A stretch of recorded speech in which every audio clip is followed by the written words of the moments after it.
this looks like a New York strip. This is actually a ribeye. It's a boneless ribeye. Remember I told you sometimes that rib meat is cut flush. It was cut flush on this one. I have no doubt that this is still going to be absolutely delicious. We're going to find out tonight because this is our dinner. But let me just show you a little bit about the finished product here. So what we've got is this crust on the outside. It's called the pellicle. You'll hear a lot about it. Some people will call it pelicans, pellicles. It's the pellicle. And Lynn has her hand up with a question or a comment. Can you back up a little bit and talk about the Steakager before you go in there? Yes. So tell us about the Steakager a little bit. Awesome. And all right. Since 2015, Steakager has been in existence. Original company came out with a Kickstarter campaign model. You put it into your refrigerator. That's the model I got. Worked amazingly well. Went through a couple iterations, Scott Coburn, the owner of the Steakager, wanted more, so he stopped the one company and restarted, rebirthed a whole new line called the Pro Series.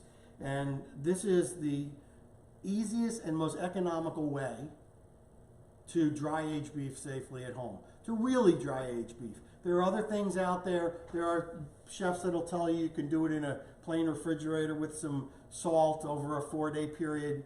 No, it may dry it out a little bit, but it is not true dry aging. There's bags that you can get.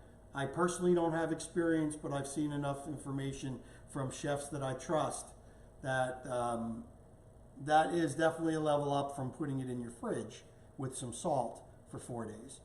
But you want to really take it into the realm of true dry aging, you need a chamber with temperature control, with airflow.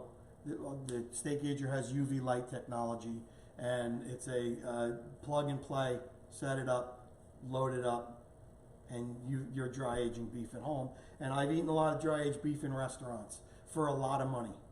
And I gotta tell you that what I pull out of my Steakager is better than, I'm not gonna say it's better than any. It is better than 85 or 90% of the steaks that I have out there. So we've had some better than any. Yeah. So yeah, we've had some steaks better than anything I've had in a restaurant. So for the fraction of the cost, you can safely dry age beef at home. Wow your friends. Holiday roast. Do a dry age ribeye at the holidays. Man, they'll be talking about that for generations. So anyway, let's get to the task at hand. Again, you're welcome, Lynn. We have the pellicle on the outside. You can see some white dotting here. That is just some fat that's come to the surface. That is not mold. In fact, there is absolutely no mold on this. And this will speak to how gently the Pro Series dry ages ribeyes. I've had some in my dry aging history where the ends actually concave in because it's drying so quickly. It's just sucking it in. You can see these ends are beautifully flush, and we're going to cut them off. And the smell is beautiful. 35 days you could go. This was a smaller one, so I wanted to go 35 days. You go big ones, you go 45, 50, and beyond. So anyway, let's get right into it. I'm using my scimitar knife. First thing you want to do is cut the ends off. And I try and cut as little off as possible. Sometimes I have to go back in for another bite. And of course, this is not waste. I'm going to use these pieces for beef stock, grind it for burgers.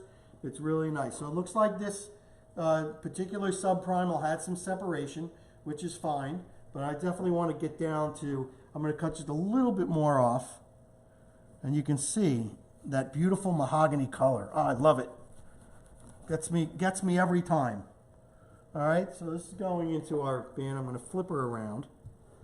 I'm going to cut this one off. Now, you can see that the tail meat starts there, so I'm going to cut a little bit more off here. And again, I'm grinding this, so, or you're using it in stock. So I am not worried.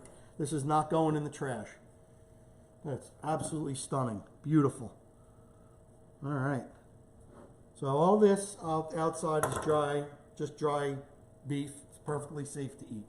So this looks like the end one is going to be a little bit of a runt. So I'm going to just cut a nice 1-inch steak. It's good to have for lunch. But you can see what I'm talking about, how flat this is. You know, had I tied it up, it would have plumped it up and made a nicer looking steak. So this is not my favorite looking ribeye, I must admit. All right, so I like to cut my steaks 1.25 inches to 1.5 inches. I use my thumb as a guide. Up to the first joint's about 1 inch. So I go a little more. I could just go on the lines here if I wanted to. Let's see, what do we got there? That would be, yeah, that's about 1.5 inches, or 1.25 inches, somewhere in between. I want to try and cut straight down. You can see a nice sharp knife goes right through. I'm going to do another one. 1 inch, just in front of this line here. Is there a difference if you're going in front of the line, on the line? No, it's just I'm trying to measure that 1.25 inches or 1.5 inches. And you know what? That's what works in my household. It's just me and Lynn. So sometimes we'll cook one steak and we'll share it and we'll have sides with it to make a nice meal. And sometimes I've got friends over, so you know I want and I can cook more than one steak. But for us, especially when it's this rich dry aged beef, the 1.5 inches is delicious and good and a nice size for just the two of us. So again, this is not rocket scientists. We're just working our way through. So Scott Quigley asked how much weight loss, and you don't weigh them anymore. You know what? I was doing it, and guess what? It doesn't matter to me anymore because I always have dry aged beef stock. I always have dry aged burgers, so I really don't care how much I'm cutting off this thing. But typically we get about 15%. Yeah. Yeah. Typically we get about that. Usually I'll get 8 to 10 steaks out of it. So what do I got so far? 1, 2, 3, 4. Yeah, I'll get 9 or 10 steaks out of it. So yeah, there's a couple things I've stopped doing, and that's worrying about how much of weight loss and worrying about the level of my humidity, especially with the Steakager, because it's solid. It hovers, man, right where it needs to be. Some people, will debate and argue over it. It's not that serious. If you're at 77% or 80%, or 75% or 80%, or even 70% or 80%, the difference in this pellicle on the outside is so minimal, it's not worth worrying about. In my opinion. If that's your nature and that's what that works for you, that's fine. I'm not degrading that whatsoever. This is the dry aging, at home thing. We're all in this together, and it's just we have the common denominator is we're eating great dry aged steak.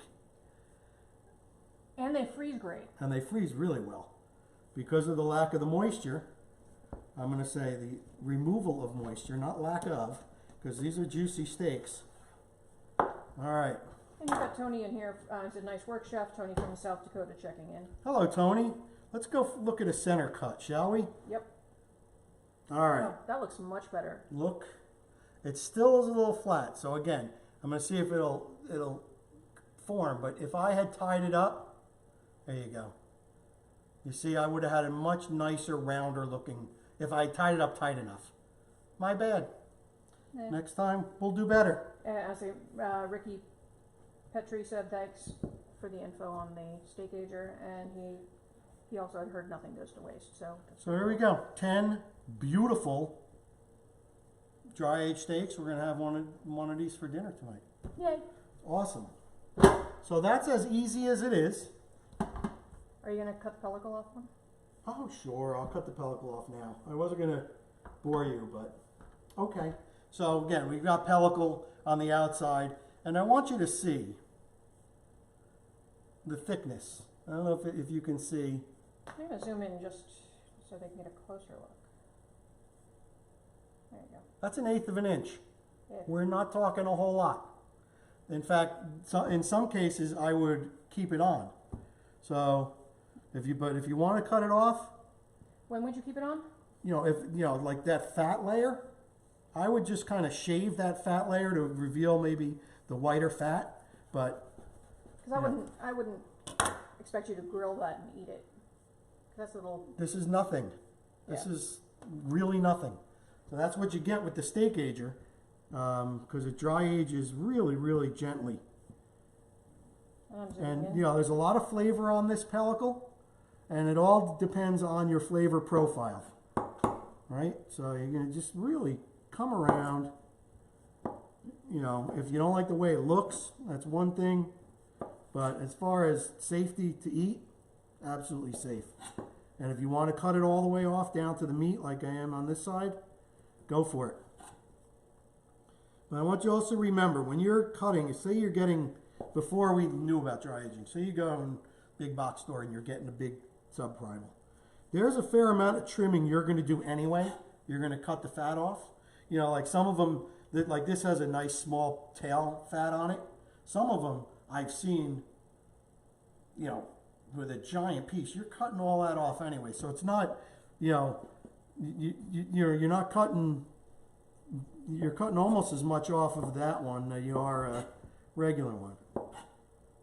So this is about all I'm going to cut off of this. You know, even if it's dark, it's really just oxidized. So if it's dark but soft, keep it on. Gives you a little more flavor. You can always cut it off when you're eating it if you don't like it. But that's pretty much what I got. Beautiful ribeye, gorgeous steak. Yeah. I'm going to get to these later, and I'm going to vacuum seal the ones we're not going to use. And again, I just want to show you, you know, what I cut off.